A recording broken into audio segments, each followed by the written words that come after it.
How to change your App Store country. Hello guys, this is Atticus and welcome back to another tutorial video. In today's video, I'll teach you guys how you can change your App Store country. So without any further ado, let's dive right into it. The first step here is open up your App Store. After you open up your App Store, on the top right corner, you should find your profile icon. Tap on it, and after you tap on it, you should find your Apple ID on the top again. Tap on that. After you're on your account's settings, you should find an option that says country or region. Now tap on it, and from here you should be able to change your App Store's country. Wait for it to load and you'll now get the option to change country or region. Tap on it and now you can select your country. You can choose whichever country that you want.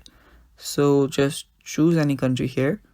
So after you choose a country, you will actually need to choose or add a payment method to actually choose your country. So tap on agree to the terms and conditions, and now you'll have to add a payment method. You will not be charged unless you make a purchase, but you will now need to add a payment method, and then you're basically good to go. That is how you change an App Store country. Stay tuned for more upcoming video guys. That is all for today. Thanks for watching. Bye bye. Take care.